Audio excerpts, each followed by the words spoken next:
31 तारीख की वाणी है। आज बाबा कहते हैं, मीठे बच्चे, शिव बाबा को यह भी लालसा नहीं है कि बच्चे बड़े होंगे तो हमारी सेवा करेंगे। वह कभी बूढ़ा होता नहीं, बाप ही है निष्काम सेवाधारी। प्रश्न, भोलानाथ शिव बाबा हम सब बच्चों का बहुत बड़ा ग्राहक है, कैसे? उत्तर है, बाबा कहते हैं, मैं इतना भोला ग्राहक हूँ जो तुम्हारी सब पुरानी चीजें खरीद कर लेता और उसके रिटर्न में सब नई नई चीजें दे देता हूँ। तुम कहते हो बाबा यह तन मन धन सब आपका है, तो उसकी एवज में तुम्हें ब्यूटीफुल तन मिल जाता है, अपार धन मिल जाता है। बाबा कहते ब्यूटीफुल तन मिलता, अपार धन मिलता है। आज का गीत है, भोलानाथ से निराला। ओम शांति।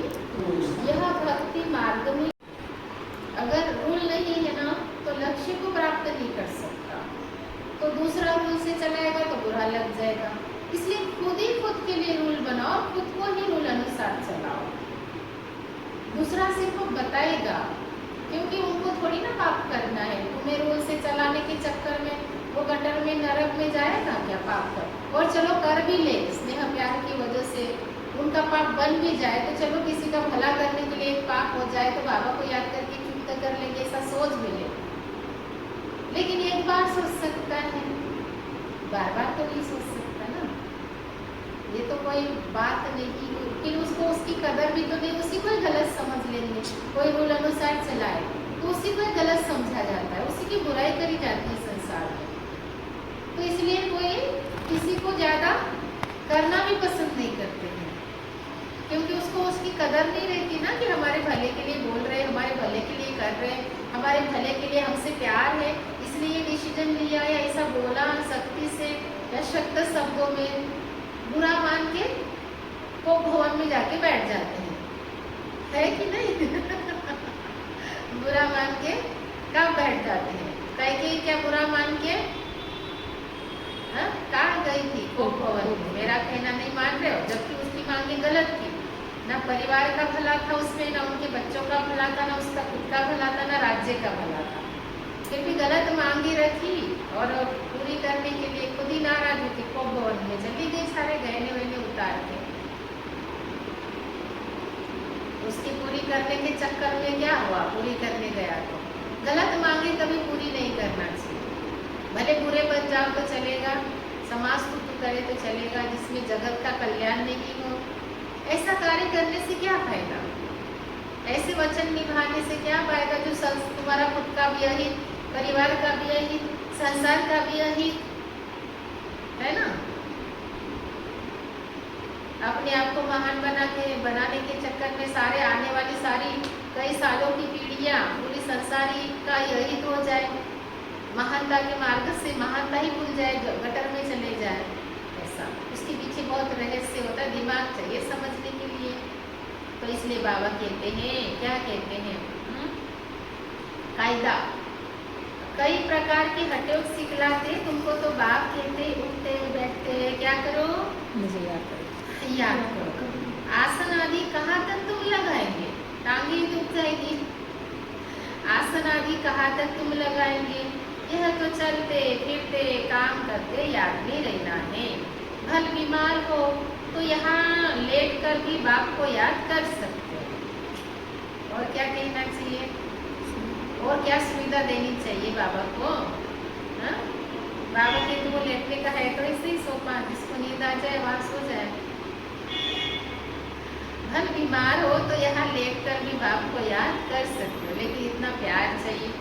कोई व्यक्ति बीमारी की हालत में भी आ सकता है, प्यार नहीं तो पुरुषार्थ नहीं। यह तो बाबा कहते हैं, शिव बाबा को याद करो और चक्र फिराओ बस। उन्होंने फिर लिखा है, गंगा का तट हो अमृत मुख में हो, गंगा के किनारे तो गंगा जल ही मिलता है, इसलिए मनुष्य हरिद्वार में जाकर बैठते हैं। बाप तो कहते हैं तुम कहाँ भी बैठो, भले बीमार हो सिर्फ बाप को याद करो, स्वदर्शन चक्र फिराते रहो तब प्राण तन से निकले। है ना। अभी कई ऐसी माताएं हैं बीमार हो गई है, आ नहीं सकती, पहले तो रोज आती थी मुरली भी सुनने, योग भी करने,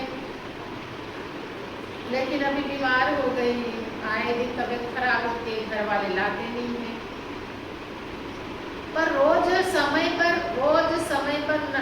मुरली सुनते हैं घर में, और रोज समय पे मतलब योग करते हैं। तो आज भी वो बिना कहे, उनको बोलना नहीं पड़ता है, नीति नियम से बाबा को हर महीने भोग का पैसा लाके देते हैं और भोग लगाते हैं।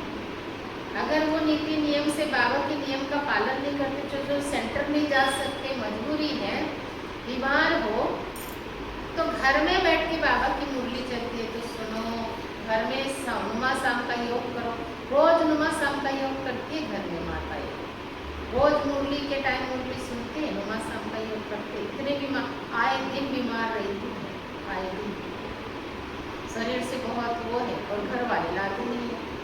हर महीने बराबर, हम तो कभी नहीं बोला कि आप भोग लगाओ या महीने का ही दो, अपने खुद से इतना परिवर्तन उसके अंदर आता है कि उनको बोलना नहीं पड़ता कि मुझे अपना पुरुषार्थ करना है या कराना है, नहीं, बिल्कुल नीति नियम से हम भूल जाएंगे, लेकिन वो नहीं भूलती है अपने सेवा कि नहीं, मुझे बाबा के घर में देना है, वो हर महीने बिल्कुल करेगी ऐसा। तो क्या है, आत्मा में वो करने का भाव पैदा होता है, चलने का भाव होता है ना। तो ऐसा रहता है, ये ऑटोमेटिकली परिवर्तन आता है अपना भाग्य बनाने का, चाहे तन से हो, मन से हो, धन से हो। अगर आप श्रीमत अनुसार चलते हो तो भाग्य बनाने का ख्याल आएगा ही आएगा, नहीं तो फिर बोलते रह जाओ, भाई ये सेवा करो तो योग करो तो मुरली सुनो, उनको तो एक दिन भी हम बोलने नहीं जाते। हाँ, पहले तो पालना दी, ऐसी बात नहीं कि बिना पालना से ऐसे होगा, ऐसी बात नहीं है, पालना दी, पर आज परिस्थिति है तो इसको खुद का भाग्य बनाने का खुद ही कोई होना चाहिए, तभी बनता है भाग्य। खाली दूसरा बोल बता ही सकता है, कर क्या सकता है। इसलिए बाबा ने कहा कि देखो, आसन आदि लगा कर तो तुम कहाँ तक लगाओगे। भले बाबा कितने बीमार हो, बाबा ने बीमारी की बात कही ना, तो बाबा कहते कहीं भी बैठ के याद करो, बीमार हो नहीं आ सकते सेंटर पे, लेकिन याद करो, मुरली सुनो तो सुनो, है ना। तो बाबा कहते, बाप तो कहते तुम कहाँ भी बैठो, भले बीमार हो, सिर्फ बाप को याद करो, स्वदर्शन चक्र फिराते रहो, तब प्राण तन से निकले। घर वाले मानते नहीं है, ज्ञान में नहीं चलते, उसके बाद भी पति को मना के मंथली वो महीने का करती है, ज्ञान में नहीं चलता, पसंद भी नहीं, कोई भी नहीं चलते ज्ञान में। पर देखो, इतना ज्ञान योग करता है व्यक्ति तो इतनी कैपेसिटी आती है कि किसी से कुछ करवा सकते हैं। तो बाबा ने कहा सिर्फ बाप को याद करो, स्वदर्शन चक्र फिराते रहो, तब प्राण तन से निकले। यह प्रैक्टिस करनी पड़े। उस भक्ति मार्ग की बातों में और इस ज्ञान मार्ग की बातों में कितना रात दिन का फर्क है। बाप की याद से तुम स्वर्ग के मालिक बन जाएंगे। वह तो लड़ाई वालों को कहते हैं, जो युद्ध के मैदान में मरेगा वह स्वर्ग मिल जाएगा। वास्तव में युद्ध तो यही है। उन्होंने कौरव पांडव का लश्कर दिखाया, लेकिन उन लश्कर की बात नहीं थी, वह आंतरिक युद्ध की बात थी। महाभारत लड़ाई हुई, फिर क्या हुआ? रिजल्ट कुछ भी नहीं, बिल्कुल ही घोर अंधकार में है, कुछ भी समझते नहीं है, इसलिए अज्ञान अंधियारा कहा जाता। बाप की रोशनी करने आया है, उनको ज्ञान का सागर नॉलेजफुल भी कहा जाता। अभी तुमको भी सारा ज्ञान मिला है, वह है मूल वतन जहाँ तुम आत्माएं रहती हो, उसको ब्रह्मांड भी कहा जाता। यहाँ रुद्र यज्ञ रचते हैं, तो बाप के साथ साथ तुम आत्माओं की भी पूजा करते हैं, क्योंकि तुम ब्राह्मण हो, क्योंकि तुम बहुतों का कल्याण करते हो। बाप के साथ तुम भारत की खास और दुनिया की आम रूहानी सेवा करते हो, इसलिए बाप के साथ तुम बच्चों का भी पूजन होता है, और गायन पूजन होता है ना, बच्चों का भी होता है। अच्छा, मीठे मीठे सिखिला दे बच्चों प्रति माता पिता बाप दादा का याद प्यार और गुड मॉर्निंग। रूहानी बाप की रूहानी बच्चों को नमस्ते। हम रूहानी बच्चों की रूहानी माता पिता बाप दादा को याद प्यार गुड मॉर्निंग नमस्ते, ओम शांति। धारणा की पॉइंट है। पहली पॉइंट, माया के तूफानों को भगाने के लिए बाप को बहुत बहुत प्यार से याद करना है। आत्मा को योग अग्नि से सच्चा सच्चा सोना बनाना है। दूसरी पॉइंट है, बेहद का वैरागी बन इस पुरानी दुनिया को भूल जाना है। दुनिया बदल रही है, नई दुनिया में जाना है, इसीलिए इससे संन्यास ले लेना है। बाबा के पीछे से क्या करना है? संन्यास ले लेना है। वरदान, कदम कदम पर सावधानी रखते हुए पद्मों की कमाई जमा करने वाले पद्मपति भव। डिटेल है, बाप बच्चों को बहुत ऊंची स्टेज पर रहने की सावधानी दे रहे हैं। कहाँ रहने की? बहुत ऊंची स्टेज पर। उठाने वाला ऊंचा उठा रहा है, पर नीचे गिरने वाले उठना ही नहीं चाहते। उनको कीचड़ ही अच्छा लगता है, इसलिए लोग कहते गई भैंस पानी में।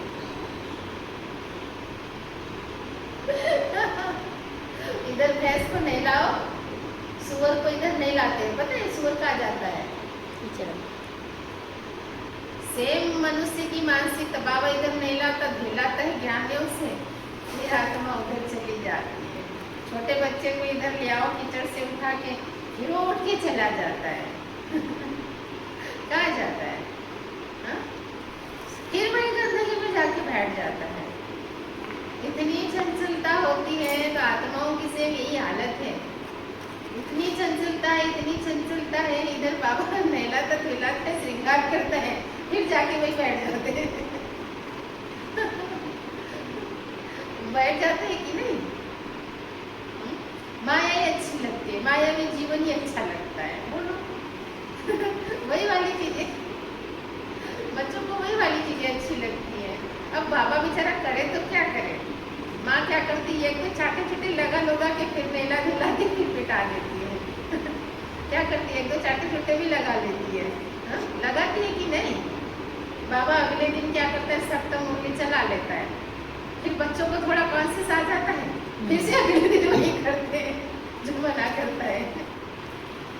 ये सिलसिला कभी तो बंद करना पड़ेगा ना, नहीं करेंगे तो नुकसान किसका है?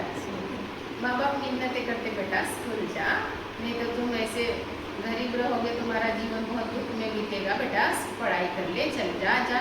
सब तैयारी करके देते, सब बच्चा नहीं सुनता, नहीं मानता। खेलना कूदना अच्छा लगता है, क्रिकेट खेलना, तो पिक्चर देखना, तो घूमना मौज करना बहुत अच्छा लगता है। और फिर साथ वाले भाई बड़े गाड़ी से, एरोप्लेन से जाते, 4 व्हीलर से आते, बंगले में रहते, एसी में रहते हैं, बड़े बड़े लोगों के साथ उठना बैठना करते हैं। फिर वो जो पढ़ाई भी करता है ना, उसका चेहरा छोटा सा हो जाता है, मुरझा जाता है, दुखी हो जाता है, और उनका जीवन बड़ा अच्छा चलता है। तो फिर बाद में दुखी होता है, क्योंकि जीवन की यात्रा तो, पढ़ाई का समय तो थोड़ा सा था, पढ़ सकता था, थोड़ी देर के लिए त्याग करना पड़ रहा था, लेकिन जीवन बहुत लंबा है। लंबे समय में दुख वाला जीवन लंबे समय में बिताना पड़ता है, और मेहनत वाला जीवन बस थोड़ा सा होता है। अभी संगम युग में थोड़ा सा ही मेहनत करनी है, अपने को पढ़ना है। थोड़ी सी मेहनत ना डरते हैं, थोड़ी सी मेहनत करने में डरते हैं, या आलस से अलबेलापन करते हैं, क्योंकि 5000 वर्ष कष्ट की जिंदगी बितानी है। सोचो 5000 वर्ष प्रॉब्लम वाला जीवन चलेगा, ज़्यादा समय जीवन चलती है, और पढ़ाई का मेहनत का समय ज़्यादा नहीं होता है, पता है? इसलिए समझना जरूरी है कोई चीज़ को। बाबा का वरदान है, कदम कदम पर सावधानी रखते हुए पद्मों की कमाई जमा करने वाले पद्मपति भव। क्या रखना है? सावधानी। कदम कदम पर सावधानी रखनी है, और अपनी पद्मों की कमाई जमा करनी है, गंवाना नहीं है। डिटेल है, बाप बच्चों को बहुत ऊंची स्टेज पर रहने की सावधानी दे रहे हैं, इसीलिए अभी जरा भी गफलत करने का समय नहीं है, जरा भी गफलत करने का समय नहीं है। अब तो कदम कदम पर सावधानी रखते हुए कदम में पद्मों की कमाई करते पद्मपति बनो। जैसा नाम है पद्मा पदम भाग्यशाली, ऐसे कर्म भी हो। बाबा कहते नाम भी तो है तुम्हारा पद्मा पदम भाग्यशाली, तो ऐसे कर्म भी हो। एक कदम भी पदम की कमाई के बिगड़ ना जाए। एक कदम भी बाबा कहते पद्मों की कमाई के बिगड़ नहीं जाना चाहिए। तो एक एक कदम उठाओ तो सिर्फ पद्मों की कमाई जमा करने के लिए ही उठाओ, अन्यथा बाबा कहते तुम्हारे कदम उठने ही नहीं चाहिए व्यर्थ के लिए। जब भी कदम उठे तो पद्मों की कमाई के लिए ही उठना चाहिए ना। तो बाबा कहते एक भी कदम पद्म की कमाई के बिगड़ न जाए, तो बहुत सोच समझ कर श्रीमत प्रमाण हर कदम उठाओ। तो बहुत सोच समझ कर श्रीमत प्रमाण हर कदम उठाओ। क्या कहते बाबा? बहुत सोच समझ कर, वो भी श्रीमत प्रमाण होना चाहिए, हर कदम उठाओ। श्रीमत में मनमत मिक्स नहीं करो। श्रीमत में मनमत मिक्स नहीं करना है ना। मनमत मिक्स करने से बहुत नुकसान हो जाते हैं। स्लोगन, मन को ऑर्डर प्रमाण चलाओ तो मन मना भव की स्थिति स्वतः रहेगी। कैसे चलाओ मन को?